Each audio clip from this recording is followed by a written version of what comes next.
दोस्तों अजीजो मुसलमान भाइरों,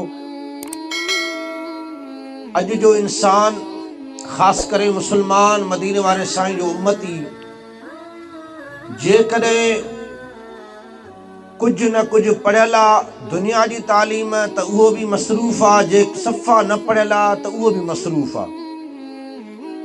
दुनिया जो हर धंधो दुनिया में अची असां सिखूं था।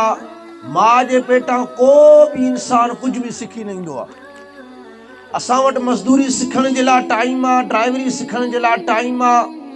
हर धंधो जेको को भी मिट माइट दोस्त असांखे ॿुधाईंदो यार हिन कम में फ़ाइदो आहे, असां बिल्कुलु निल हुजूं न तॾहिं भी कोशिश करे टाइम कढी करे असां उहो कारोबार, उहो धंधो, उहो हुनुर असां हासिल कंदा आहियूं।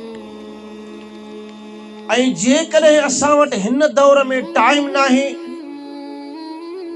ऐं सवे असां वटि बहाना आहिनि त सिर्फ़ दीन जे लाइ, दीन जी तालीम हासिल करण जे लाइ असां वटि टाइम कोन्हे, खोड़ बहाना आहिनि।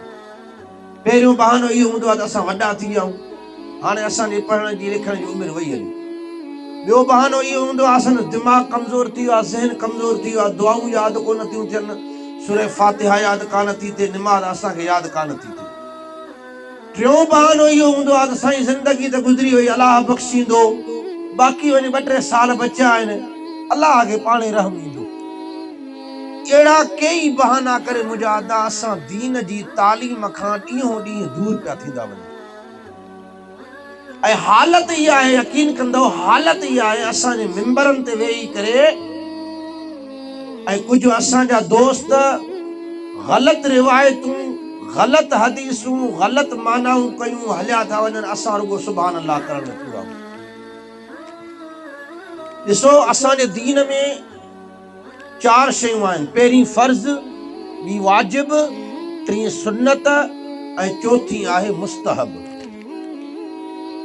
फ़र्ज़ उहो आहे जेकॾहिं असां उहो अदा न कंदासीं त अल्लाह तबारक व तआला क़बर में ऐं क़यामत वारे ॾींहुं असां खां पुछा कंदो त हीअ शइ मूं क़ुरान में लिखी अव्हांखे ॾिनी, अव्हांजे मथां फ़र्ज़ हुई, तो छो अदा कोन कई।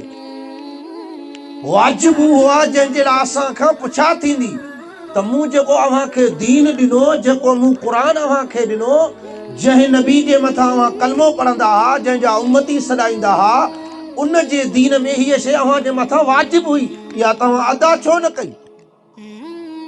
सुन्नत इहा आहे मुंहिंजा अदा जेका अल्लाह असांजे मथां फ़र्ज़ न कई आहे, पर तुंहिंजे असांजे अखियुनि जे ऐं दिलनि जे ठार मदीने वारे सरदार उनखे अदा कई आहे, लिहाज़ा असां उनजा उम्मती आहियूं, उन जे करे असांजे मथां उहा बि अदा करणी।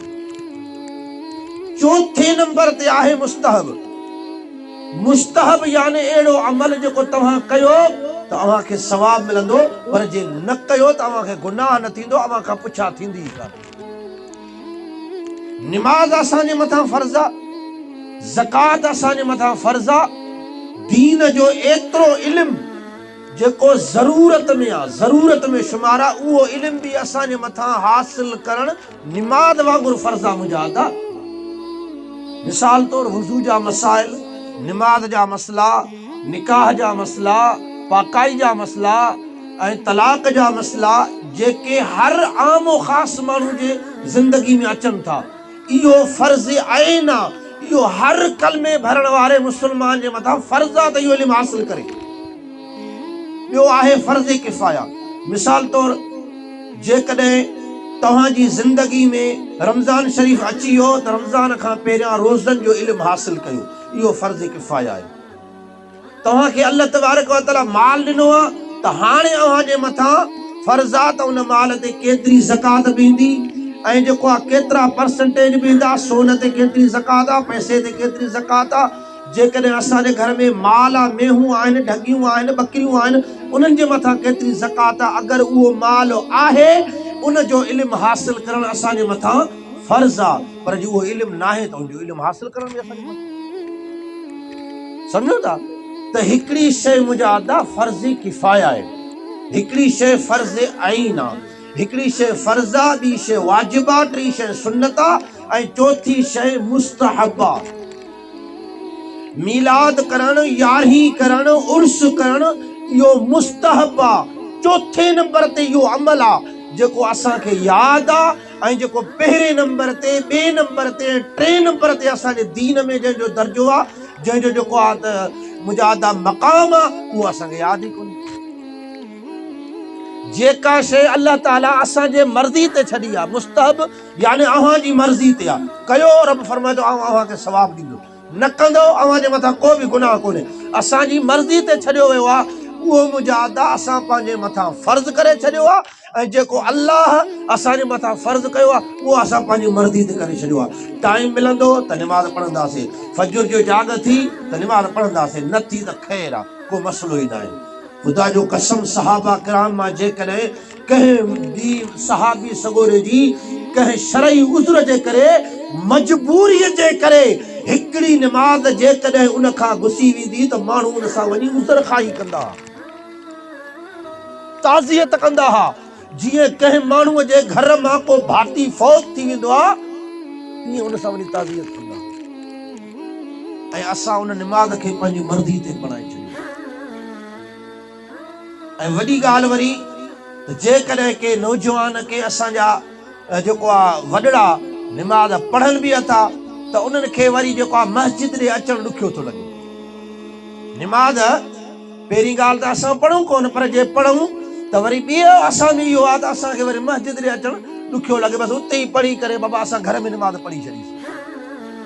मुंहिंजा मुंहिंजे आका करीम सल्लल्लाहु अलैहि वसल्लम फरमायो त जेकॾहिं मूंखे अव्हांजे औरतुनि जो ख़्यालु न हुजे हा त उहे दरपदर थी वेंदियूं, बेपर्दा थी वेंदियूं, त मां हिकिड़े माण्हूअ खे पंहिंजे मुसल्ले ते बीहारियां हा, उनखे चवां हा तूं निमाज़ पढ़ाए, पाण फरमाइनि था आऊं हथ में बाहि खणी उन्हनि माण्हुनि जे वञी घर खे साड़ियां जेके निमाज़ पंहिंजे घर में पढ़नि था, जमायत में नथा अचनि,